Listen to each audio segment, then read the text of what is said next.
Dans cette vidéo, on va commencer notre présentation de la macroéconomie par vraiment la première chose qu'il faut voir, qu'il faut maîtriser quand on fait de la macroéconomie, et qui est le circuit économique. Puisque, par définition, quand on s'intéresse à la macroéconomie, on s'intéresse à l'économie d'un pays tout entier.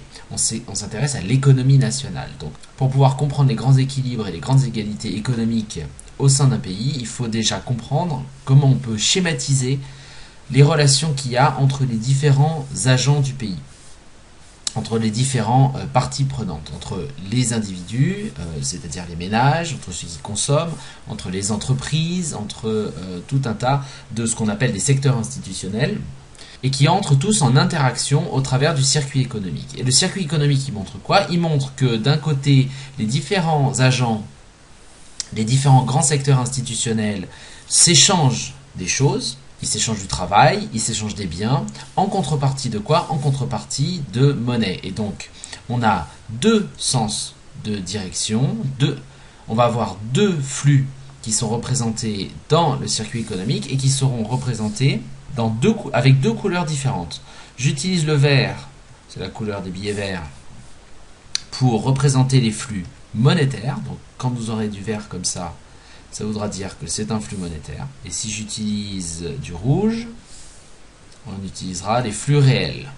Par exemple, des biens immobiliers, par exemple du travail. Le travail, c'est la force du travail, c'est un flux réel, c'est pas un flux monétaire. En fait, tout ce qui n'est pas monétaire, c'est considéré comme un flux réel. Ça peut être des biens. Si j'échange, par exemple, une voiture, si j'échange une voiture, que je vends une voiture, j'échange donc une voiture contre l'équivalent monétaire de cette voiture. Si j'achète une voiture 12 000 euros, eh bien, il y a 12 000 euros de la monnaie. Il y a 12 000 euros en monnaie qui part de ma poche vers le vendeur, et en échange, il y a un flux réel qui va dans l'autre sens, et qui est la voiture. Alors, on va commencer par le circuit économique simple, et ce circuit économique simple immobilise deux secteurs institutionnels importants, immobilise les ménages d'un côté, et les entreprises de l'autre côté. Okay. Dans un pays en entier, on va considérer d'abord deux catégories d'individus, les ménages, c'est-à-dire en fait tous les individus quand ils consomment, et les entreprises, c'est-à-dire les producteurs des biens et services qui sont échangés sur le marché. Évidemment, il est tout de suite important de préciser que les entreprises appartiennent aux ménages. Qu'est-ce qui se passe entre les ménages et les entreprises? Eh bien, tout simplement, les ménages s'échangent avec les entreprises un certain nombre de biens et de services. Les ménages, par exemple, offrent aux entreprises un certain nombre de choses. Pour faire une entreprise et pour qu'une entreprise tourne, alors je mets des petites flèches, pour qu'une entreprise tourne et pour faire une entreprise, il faut évidemment que les ménages offrent leur travail. La notation du travail, c'est grand L, en général, c'est-à-dire les quantités de travail utilisées par les entreprises, grand L. En général, on utilise grand L pour désigner le travail tel qu'il est mesuré en heures de travail, et on utilisera grand N, pour réfléchir plutôt sur le travail mesuré en nombre d'individus embauchés. Donc voilà, c'est deux manières de comptabiliser le travail. Donc les ménages offrent aux entreprises du travail et aussi du capital. Et on pourrait ajouter un autre facteur en fonction des représentations que vous trouverez du circuit économique. On pourrait ajouter un autre facteur qui serait la terre. Vous avez une entreprise agricole, donc les ménages sont propriétaires de l'entreprise agricole et les ménages investissent d'une certaine manière ou offrent à l'entreprise de la terre pour qu'elle puisse cultiver cette terre, et évidemment en contrepartie il va y avoir un certain nombre de flux monétaires en contrepartie. Ce qu'il faut aussi noter, c'est que je n'ai pas trouvé de présentation harmonisée du circuit économique. Chaque manuel ou chaque vidéo, parce qu'il y a d'autres vidéos sur internet que vous pouvez trouver par rapport au circuit économique, si vous trouvez que celle-ci n'est pas à votre goût, vous avez tout à fait le droit. Mais il est difficile de trouver une vision harmonisée, une représentation similaire du circuit économique entre tous les livres, parce que finalement le circuit économique, c'est une représentation simplifiée de la réalité, et donc en fonction des profs, en fonction des vidéos, en fonction de l'individu qui vous présente le circuit économique, eh bien on fait des choix sur quel est le niveau de simplification qu'on choisit de faire ou pas. Par exemple, si vous allez sur Khan Academy, vous trouverez un circuit économique très simplifié qui ne mobilise que les ménages et les entreprises, ou peut-être l'État. Mais ça dépend des présentations qu'on peut vous en faire. Donc là, je vais faire ma présentation qui, j'espère, sera suffisamment synthétique mais aussi suffisamment détaillé pour qu'on puisse retrouver après un certain nombre de conclusions. Le but, c'est évidemment de faire une représentation à partir de laquelle on va en déduire un certain nombre de choses sur les grands équilibres macroéconomiques, sur les grandes fonctions comme la consommation, l'investissement, sur la compréhension du PIB. Qu'est-ce que le PIB et comment il se calcule. Donc, pour revenir à nos moutons, les ménages et les entreprises s'échangent travail, capital et éventuellement de la terre, donc je vous dis en fonction du niveau de détail que vous trouverez du circuit économique. Et ils se les échangent sur quel marché? Sur quel marché les ménages offrent tout cela aux entreprises contre évidemment rémunération? Et bien sur ce qu'on appelle le marché des facteurs de production. Il y a plusieurs facteurs de production. En général, on retient 2 facteurs de production. Vous noterez que la production grand Y, production nationale, c'est-à-dire la production de toutes les entreprises en bien final, c'est en général une fonction des quantités de capital et des quantités de travail. Vous voyez ici, j'ai rajouté la terre. On pourrait rajouter la terre. Vous avez des théories, vous avez des modèles qui rajoutent la terre. Peu importe. Dans un premier temps, vous pouvez même oublier la terre. C'est pas très grave. Donc ça, c'est le marché des facteurs. Pas des postiers, attention. Contre ces facteurs de production, travail, capital, terre, que les ménages prêtent aux entreprises. Eh bien, on attend quoi en échange? Les ménages attendent quoi en échange? Elles attendent un certain nombre de revenus. Un certain nombre de flux de revenus monétaires. Donc là, je passe au vert. Et les entreprises, hop, évidemment, elles donnent aux ménages le revenu du travail, le revenu du capital, le revenu de la terre. Quels sont ces revenus? Eh bien, c'est le salaire. Le salaire, on le note W, parce que W, c'est wage en anglais. L, c'est labor, donc c'est pour ça que c'est grand L pour le travail. K, c'est capital, ça paraît totalement évident. Donc W, c'est le salaire. En fait, c'est pas le salaire nominal, c'est pas 3000 euros, c'est en fait le taux de salaire horaire. Donc c'est le taux de salaire horaire auquel vous multiplierez le nombre d'heures pour avoir le salaire total. Donc ici, en fait, ce serait pas petit w, ce serait le grand W, le salaire total. Donc ici, wage, c'est le taux de salaire horaire. Si vous faites petit w multiplié par les quantités de travail, vous obtenez le salaire total que l'on verse aux ménages. Quand les ménages ont travaillé, je ne sais pas combien de milliers d'heures sur toute la nation, n'oubliez pas qu'on est sur toute la nation. Donc sur toute la nation, les ménages ont travaillé un certain nombre de milliers ou de millions d'heures. D'ailleurs, je ne connais pas exactement les chiffres, mais ce serait intéressant de savoir si c'est des milliers ou des millions d'heures. Vous multipliez par le taux de salaire horaire petit w et vous avez le salaire qui est versé, la masse salariale si vous préférez, de toute la nation qui est distribuée par les entreprises. Donc, les entreprises, en échange du travail, versent un salaire et elles versent également au capital une sorte de retour sur investissement qui est en fait le profit des entreprises. Donc, si on investit du capital, c'est-à-dire par exemple si on achète des parts de propriété, des titres de propriété, ou si on donne de la terre par exemple pour une entreprise agricole, eh bien c'est qu'on espère que en prêtant, en offrant ce capital à l'entreprise, eh bien, elle va le faire fructifier, c'est-à-dire elle va s'en servir pour fabriquer des biens et des services, pour créer de la valeur, et nous, ensuite, on pourra en récolter une partie de cette création de valeur, de cette valeur ajoutée, et cette partie-là, c'est le profit. Si les entreprises font du profit, eh bien ensuite, elles le reversent aux ménages sous forme notamment de dividendes. Donc, en échange de capital, les entreprises reversent aux ménages une part de leur profit. Et comme tous les ménages possèdent toutes les entreprises reversent l'intégralité de leur profit à l'intégralité des ménages. Donc en fait ici, on va rester en vert, ici vous voyez, a priori, on a déjà, donc ici, sur les salaires et les profits, et éventuellement on pourrait intégrer un autre nom, si on sépare la terre du capital, on pourrait ajouter l'idée de la rente. La rente, en fait, c'est le revenu de la terre. Au lieu de dire que la terre, c'était un capital prêté pour, je sais pas, une entreprise agricole, on pourrait dire, la terre, c'est un peu plus particulier que ça. Je ne veux pas rentrer trop dans les détails, et du coup, on pourrait ajouter ici la rente. Bon. Encore une fois, c'est tout à fait annexe. Vous pouvez oublier la terre, vous pouvez oublier la rente, ou vous pouvez laisser la terre et garder que le profit. Je veux dire, en première analyse, essayons de rester simple. Ici, en fait, on a déjà...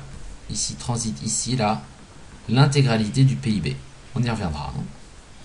Mais notez déjà qu'ici, vous avez l'intégralité du PIB qui peut se décomposer, c'est-à-dire du revenu national qui se décompose en salaire et profit. Alors les ménages et les entreprises, vous voyez que les ménages, eux, ont... Alors je mets ça en vert, vous voyez, le circuit, hop, vous voyez, je mets des petites flèches, donc vous avez la monnaie, si vous voulez, vous avez les revenus, c'est-à-dire les profits, les salaires, les rentes qui arrivent aux ménages. Que font les ménages avec ces revenus?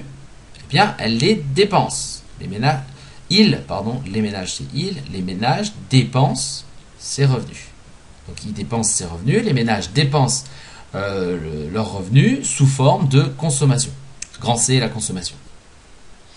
Et donc, ils dépensent ces revenus, eh bien, comment? En achetant aux entreprises des biens de consommation. Donc les entreprises, en échange de l'argent de la consommation des ménages, les ménages achètent des voitures aux entreprises, hein, pour simplifier, et les ménages donnent l'argent, le prix de vente aux entreprises, et puis les entreprises en échange, eh bien évidemment, sont obligées de donner en contrepartie, je vais mettre grand C en rouge, c'est-à-dire, vous voyez, c'est un flux réel, c'est-à-dire les voitures. Ici, vous avez l'argent des voitures qui circulent, et en échange, eh bien, les entreprises donnent des voitures. Et ça se fait par quel intermédiaire? Ça se fait sur le marché des biens et services.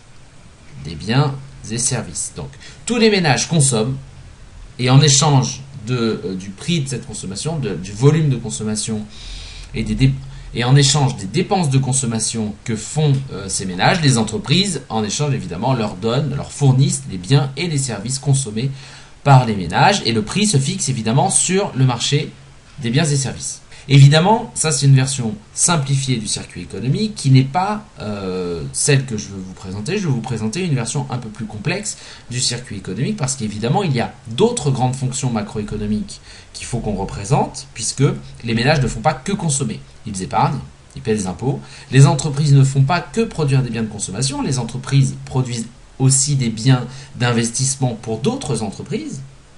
Donc pour elles-mêmes, si on considère que les entreprises dans leur totalité. Les entreprises fabriquent également des biens pour l'étranger, parce que les étrangers demandent des biens français par exemple, et puis évidemment les entreprises importent des biens de l'étranger. Donc toutes ces choses-là, il va falloir les représenter pour complexifier notre représentation. Alors, reprenons le circuit économique et le mouvement de circulation du revenu. Les entreprises distribuent en échange de capital et de travail des salaires et des profits sur le marché des facteurs. Les ménages reçoivent ces salaires et ces profits, ça constitue leur revenu, ça constitue le revenu national. Et ils en consomment une partie bien sûr, mais ils font d'autres choses avec ce revenu. Ce revenu est également épargné. Donc ce revenu est également épargné. Donc là, comme ça. Donc le revenu est épargné. Grand S. S pour savings. Et cette épargne, elle est transformée. Elle est transformée, elle est collectée par qui? Elle est collectée par les banques et les marchés financiers. Je mets marché, M-E, FI. Donc vous avez les banques et les marchés financiers. Évidemment, ce sont deux institutions qui sont un petit peu différentes, mais au final, les banques agissent beaucoup sur les marchés financiers, donc c'est pas aberrant de les mettre ensemble.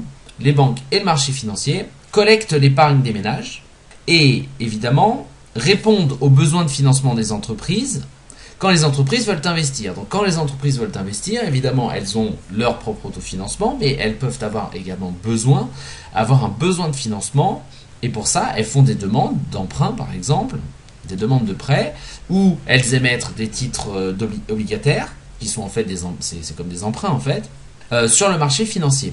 Donc le marché financier permet de transformer l'épargne, de collecter l'épargne et de la renvoyer d'une certaine manière, de la redistribuer sous forme de fonds pour l'investissement. Donc grand I l'investissement, celui-là il est simple, aux entreprises. Avec, donc vous voyez que ici, si on suit the money trail, comme ils disent dans The Wire, c'est-à-dire si on suit la piste de l'argent, eh bien on voit que le revenu, hop, il arrive là, il est épargné, il est réinjecté sous forme d'investissement, donc tac, vous voyez, ça va alimenter le revenu qui arrive aux entreprises. Et ici, la consommation des ménages arrive aux entreprises sous forme d'un revenu. Vous voyez, hop, ça vient s'ajouter ici en vert. Et le revenu continue son circuit. Et évidemment, les entreprises qui ont fait des demandes de fonds pour l'investissement, eh bien, qu'est-ce qu'elles en font? Eh bien, les entreprises achètent avec ces fonds des biens d'investissement. Alors, qu'est-ce que c'est que les biens d'investissement? C'est, par exemple, vous êtes une entreprise et vous avez besoin d'une machine-outil pour fabriquer plus tard. Vous achetez donc des machines-outils. Mais ces machines-outils, vous les achetez à qui? Vous les achetez à une autre entreprise qui s'est spécialisée dans le secteur des machines-outils. Donc, vous avez des entreprises qui fabriquent des biens à destination des ménages, des biens de consommation, mais vous avez d'autres entreprises qui fabriquent également des biens à destination de l'investissement des entreprises. Donc on va mettre une flèche à double sens ici. On va mettre une flèche à double sens. Les entreprises, regardez, fabriquent pour elles-mêmes, sur le marché des biens et services, des biens pour elles-mêmes. Donc vous voyez, le sens de la flèche, il est double de la flèche rouge. Donc ça, c'est la petite difficulté, c'est-à-dire que ici, c'est une flèche qui va du marché des biens et services aux entreprises, et c'est une flèche qui va dans les deux sens, puisque les entreprises s'achètent à elles-mêmes des biens d'investissement. Comment elles font pour s'acheter à elles-mêmes des biens d'investissement? Elles demandent en partie des fonds sur le marché financier. Très bien. Ensuite, qu'est-ce qui nous manque? Donc le revenu, jusqu'à présent, il a été consommé, une partie a été épargnée. Ce n'est pas tout. Les ménages doivent également payer des impôts. Et il nous manque donc un troisième secteur, ici, institutionnel. Il nous manque une troisième grande catégorie, si vous préférez, qui est l'État. Donc les ménages payent des impôts, grand T. Alors, la flèche, elle va par là, mais en fait, l'impôt pourrait être négatif si, par exemple, il s'agit de subventions, ou s'il s'agit de revenus de transfert. Si, par exemple, vous touchez des allocations familiales, c'est quoi? C'est l'État qui vous reverse directement de l'argent. C'est pas l'État qui vous fournit un service public, donc c'est pas un flux réel, c'est l'État qui vous reverse de l'argent. Donc c'est comme s'il vous imposait négativement. Donc ici, T, ce sont les impôts et les subventions. Donc en fonction du sens de la flèche, si c'est un impôt ou une subvention. Mais n'oubliez pas qu'on s'intéresse à une économie en général, à une économie dans son ensemble. Et comme on s'intéresse à une économie dans son ensemble, en général, les impôts sont positifs, c'est-à-dire qu'ils sont plus grands que les subventions. Les impôts sont collectés par l'État. N'oubliez pas qu'il y a une majuscule, il y a un accent à E majuscule. Donc les ménages paient les impôts. Les impôts sont collectés par l'État. Et que fait l'État avec ces impôts? On a une flèche qui va de l'État vers les entreprises, vous voyez, hop, qui réinjecte le produit des impôts vers les entreprises. Sous quelle forme? Eh bien, sous la forme de commandes aux entreprises de biens publics. C'est-à-dire que l'État, dans ce schéma simplifié, ne produit pas directement des biens publics. Alors je sais bien que dans la réalité l'État produit des biens publics, mais dans ce schéma l'État ne produit pas directement des biens publics. L'État commande aux entreprises. Par exemple, quand l'État veut construire un hôpital, il commande à une entreprise privée de construction d'hôpitaux ou de construction de ponts, etc., de bâtiments, quoi, un ouvrage public. Donc l'État collecte donc ces impôts et les transforme en commandes publiques, en dépenses publiques, G. Et évidemment, que font les entreprises? Eh bien, les entreprises produisent avec ces ressources, produisent pour répondre aux commandes de l'État des biens publics. Donc on a une flèche rouge, puisque c'est un flux réel, clac, des biens publics G.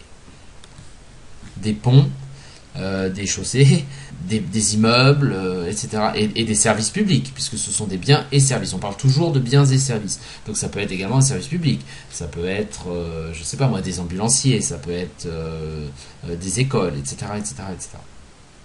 Ici, les biens et services publics sont consommés par les ménages dans leur globalité. On consomme tous de l'école, on consomme tous des ambulanciers, malheureusement, parfois, etc., etc.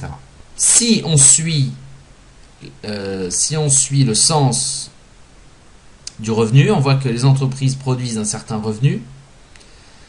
Ce revenu, il est distribué aux ménages sous forme de salaire et de profit. Le revenu arrive chez les ménages, il est imposé. L'État s'en sert pour réinjecter le produit des impôts en dépenses publiques. Alors des fois, il ne réinjecte pas tout, puisque vous voyez à chaque fois qu'il y a une fuite. Ici, vous avez deux fuites, l'épargne et les impôts. Et vous avez un intermède, la banque ou l'État. Et ensuite, c'est réinjecté, vous voyez. Alors, parfois, eh bien, ce qui a été épargné ne va pas être exactement égal à ce qui sera investi. Parfois, ce qui a été collecté pour les impôts ne sera pas égal strictement à ce qui a été dépensé par l'État. Et si, là, dans ce cas-là, les impôts sont différents des dépenses publiques, par exemple, si on a moins d'impôts dans la totalité d'une année qu'on a dépensé au niveau des dépenses publiques, évidemment, vous serez en déficit. Bien. Donc, toutes ces fuites-là, vous voyez, les ménages, donc, ils épargnent, les ménages paient des impôts, les ménages épargnent, le produit de l'épargne est réinjecté sous forme d'investissement, les ménages, ensuite, bien sûr, plus tard, consomment. Alors, il manque un dernier élément pour notre circuit économique, et cet élément, c'est l'extérieur. D'accord ? Les entreprises, donc les entreprises ont tout ce revenu là qui arrive chez elles. Et les entreprises, en plus de cela, eh bien, interagissent avec un troisième secteur institutionnel qui est l'extérieur. Donc ici, on va pouvoir créer un autre petit cercle qui est le reste du monde, RDM. Donc ici, on a le reste du monde. Et dans le reste du monde, on a donc tous les autres pays que celui qu'on considère. Par exemple, imaginons qu'ici, c'est la France. Et ce reste du monde, eh bien, il a une certaine demande en biens nationaux, en biens français. Le reste du monde, il peut vouloir, je sais pas, des trains fabriqués en France, parce que la France est plutôt forte dans le fait de pouvoir fabriquer des trains. Donc le reste du monde a une certaine demande, et répondre à cette demande, c'est l'export. L'export, c'est grand X. Mais nous avons également des désirs de produits étrangers. Nous avons également envie d'acheter, pour certains des Apple, pour d'autres des Samsung, qui sont des produits étrangers, parce que eh bien, ces produits ne sont pas exactement les mêmes. On ne trouve pas l'équivalent exactement en France. Donc il y a aussi des importations. Et ces importations sont faites par des entreprises nationales qui importent et qui ensuite revendent. Donc les entreprises ont une relation avec le reste du monde, c'est-à-dire qu'elles importent et exportent avec le reste du monde. Et évidemment la contrepartie, ce sont des flux monétaires entre la France et le reste du monde. Alors, quel est le sens de cette flèche ? Eh bien, c'est une bonne question. Est-ce que c'est ce sens-là ou est-ce que c'est ce sens-là ? Eh bien, ça dépend de quoi ? Ça dépend de savoir si on a importé plus qu'on a exporté, c'est-à-dire quel est le signe de X moins M. Si on a exporté plus qu'on a importé, donc si X moins M est supérieur à 0, ça veut dire que nous avons vendu plus de biens à l'étranger que nous avons demandé à l'étranger des biens. C'est-à-dire que nous avons consommé de biens étrangers. On a exporté plus qu'on a importé. Si on a exporté plus qu'on a importé, nécessairement, la flèche va dans ce sens-là. Il y a une rentrée monétaire. Puisque en net, si on fait le total des exports moins les imports, comme on a vendu plus qu'on a acheté à l'étranger, eh bien, en net, il y a une rentrée d'argent. Donc la flèche serait par là. Évidemment, si c'était le contraire, si X moins M était négatif, dans ce cas-là, on importerait plus qu'on exporte et il y aurait une sortie d'argent. Donc la flèche, le flux monétaire serait en direction du reste du monde. Et bien sûr, le flux rouge, le flux réel, serait en direction des entreprises. Donc le sens de ces deux flèches-là dépend véritablement de savoir si on a exporté plus qu'on a importé. Ça dépend donc de ce qu'on appelle la balance courante.